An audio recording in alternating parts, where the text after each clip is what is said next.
Hi, I'm a shadowy stick figure and I find goodies. Today's goodie is going to be Lotte Reiniger, a German silhouette animation master who created many animated films using cardboard cutout silhouettes. She mostly specializes in shorts based on fairy tales, but we're not here just to give an overview of who she is. We're going to take a look at media coverage of Reiniger in the 20s, 30s, and 50s, how that changed throughout the decades, and how that may be informed by how her style has evolved throughout the years. Because I'm a nerd. Alright? Alright, let's go.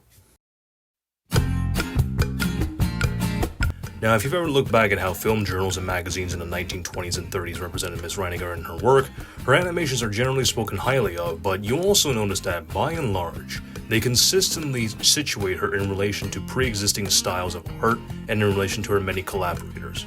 Here, I'll give you some examples. In a 1931 issue of the film journal Close Up, a snippet comments on Reiniger's Harlequin, which is a short she released the same year. This snippet mentions how the film was, quote, based on the figures and ideas of old Italian commedia dell'arte, which is a pantomime-heavy form of Italian theater from the 16th century through the 18th. The next year, in the very same journal, the musician that arranged the music for Harlequin drew a similar comparison to commedia dell'arte, or recounting how Reiniger was staying with Jean Renoir at the time, who had, quote, introduced her to the music of the old French masters. And if you're feeling really adventurous, a German film magazine talked about Reiniger's Adventures of Prince Ahmed, which is often regarded as the first true animated feature film of all time. It claims that Lotte Reiniger schuf unter de makes a claim that roughly translates to Lotte Reiniger, with the collaboration of important artists in the Adventures of Prince Ahmed, created a work that emerged from the uranium fringes of the white canvas to become a sensational innovation. Are you sensing a pattern here?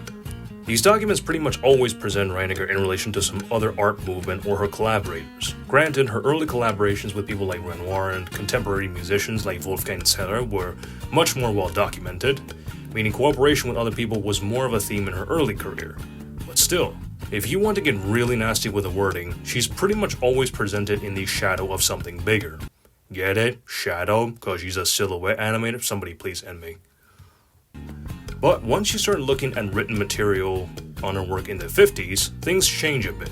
There's still this occasional mention of the working relationship she has with her husband and comparisons to her contemporaries, like in this excerpt here, in a 1956 issue of Film Culture. Reiniger's work here is illustrated as, quote, a singular and personal art founded on a manual talent that approaches wizardry. So we're beginning to see more exhibition of Reiniger as an individual, but with descriptors like singular and personal. A 1950 book called A Grammar of the Film listed silhouette animations under a section on abstract films and declared that the development of the format is something that, quote, Reiniger alone is responsible for. No mention of collaborators or inspiration, nothing of the sort.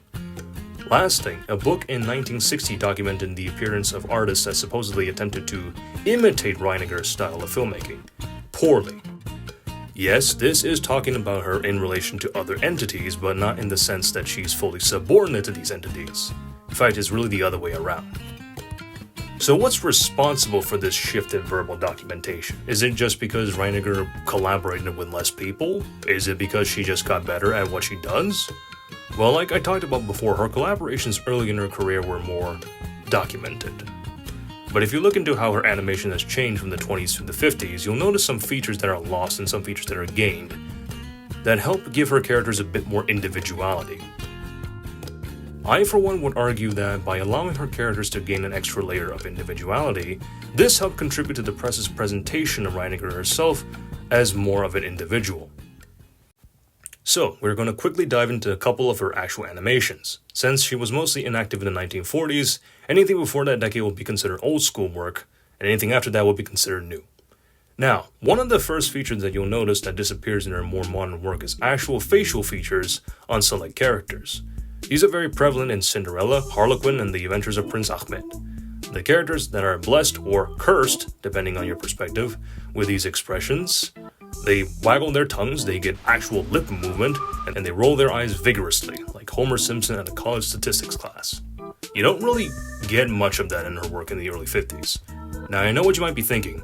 Hey, shadowy stick figure, I thought your whole point was that the characters in Reiniger's new stuff is more distinct, and more like individuals. But if nobody gets facial expressions in these modern animations, wouldn't they blend in with each other? How is that more individuality, like you say? Well, you're right, that was the one big outlier in my analysis. But hold on, there's more good stuff coming. One thing she likes to do in her early work that doesn't appear in her later stuff is these brief moments of self-insertion where she shows shadows of her hands picking up certain characters. This little bit of self-reflexivity is a quick reminder that these figures would not exist without her. And once you get into the 50s, this is mostly gone. Suddenly, it's like the figures have a life outside of their creator and become their own independent individuals. Now, I've been talking a lot about what's missing from her modern stuff, but one perk that's pretty noticeable is that backgrounds are a lot more distinct and detailed in her modern stuff. In films like her old Cinderella and Harlequin, backgrounds are mostly just single color. In the modern stuff, though, you see elaborate drawings of entire cities being the backdrop. Now, this contributes to a sense that there's a massive variety of unique individuals present in these animated universes, more than what is currently presented as silhouettes on screen. Sometimes these elaborate backdrops contain actual, non-silhouette characters like the angels in Reiniger's rendition of the Star of Bethlehem. They're snow white figures contrasting against a darker backdrop, so everything about them is different from the standard silhouette, not just the facial features. And the last factor that's to thank for giving these characters greater individuality is, well, the introduction of sound, actually.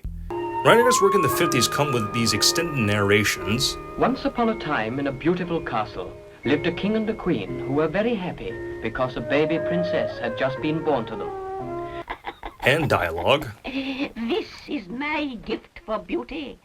15 years she will live with your gifts, but on her 15th birthday she will prick her finger with a spindle and will die.